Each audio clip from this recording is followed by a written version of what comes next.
Welcome to this lecture where we'll talk about the new welcome screen in Photoshop and get you familiar with it. Each release of the Creative Cloud version will have a different image for this splash screen. That's how you can quickly recognize the version you're working on. After you've opened Photoshop CC 2017, you'll get the following layout, which is brand new and different to what you get in CS6. Let's do a quick overview. Starting from the bottom left, you have a search box that's directly connected to Adobe Stock. Through it, you can get lots of fantastic stock photo images, but note, all of them require an additional subscription. Let's search for nature. When you press enter, your browser will open up on stock.adobe.com and you'll already be logged in. From here, you can browse their immense gallery and choose any image you'd like. We'll talk more about that later on. Going back to Photoshop, the next tiles frequently change as they're tutorials for all sorts of projects. When you click on any one of them, you'll be sent to Adobe's website where you'll get various tutorials. That's great stuff for beginners. If you're interested in seeing more, just click on this Show All text and you'll be brought to a new screen. Okay, pretty easy to get. Press back and we're now on our initial screen. From here, it's now easier than ever to open up a project you've previously worked on. You can see them as thumbnails or as a list.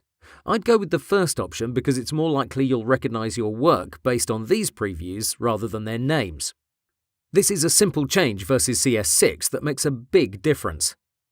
To the left, we can see we're on recent files, but we can also switch to CC files. Here we can see various resources we've downloaded from the web, but that's not that interesting at this point. Let's go back and see what other things you need to know. The big action buttons are New and Open.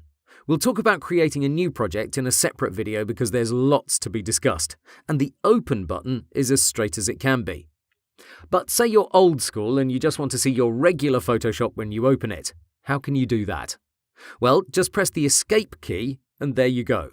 Now you have the standard Photoshop layout with no documents opened. If you don't want to press Escape every time you open the program, go to Edit, Preferences, General, and uncheck Show Start Workspace when no documents are open. This requires a program restart, so let's do that now. Give it a second to load. Okay, as you can see, we've skipped that screen. My advice? Leave it on because it helps you get back to a project much faster. Give me a moment while I enable it again. Another interesting upgrade I recommend you turn on is the new Open Window feature. In the past, when you've had an active document and you wanted to open up a file, we used File, Open, or we just hit Ctrl-O. This dialog appeared and you could browse around.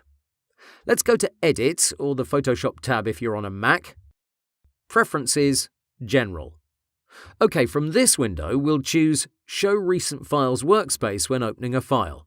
This requires another restart, so let me close it and start it up again. Okay, now let's jump into any project. Say we're working on this one, right? If we now press Ctrl-O, you'll get a big panel on the right side with a list of project names, very similar to the initial startup screen. This is nice. It's not game-changing, but it's a cool feature. And of course, you can swap between the list and thumbnail view, and when you're done, just press the Close button on the left. The final change I want to address is a window you'll get when you open up a project. Here it is. The idea is, if you work on multiple devices or alongside a team of designers, Photoshop can help you by taking all your font formatting, colors, layer styles, and smart objects and putting them on the cloud. The advantage is you no longer have to upload your PSD file to Dropbox, Google Drive, or send it via email. Instead, you'll get all your relevant resources inside a library that automatically syncs between multiple devices. Let me click OK and you'll see a new window appear with all my assets. What's amazing is that it works across lots of Adobe products, so if you use Illustrator, for example, you can fire up the program. Now open the Libraries panel and you'll see all your resources. But say that's not for you. You don't want that annoying pop-up each time you open a new project. Well, it's easy. Let's go back to Photoshop. Let me open another project. This time I'll click on Don't Show Again. Now we won't be bothered by this pop-up ever again. You can still create a library and upload your assets to the cloud, but you'll have to do that from the Libraries panel. Finally, say you've changed your mind. You want to use that pop-up we just disabled. How can you get it back? Open your preferences yet again. Ctrl-K is its hotkey. From this window, click on Reset All Warning Dialogues. Press OK, and that's it. You'll now get that pop-up every time you open a new project. Great stuff. And that's the new 2017 Photoshop welcome screen. Overall, all these changes are good improvements, and I suggest you try and get used to them. Have fun!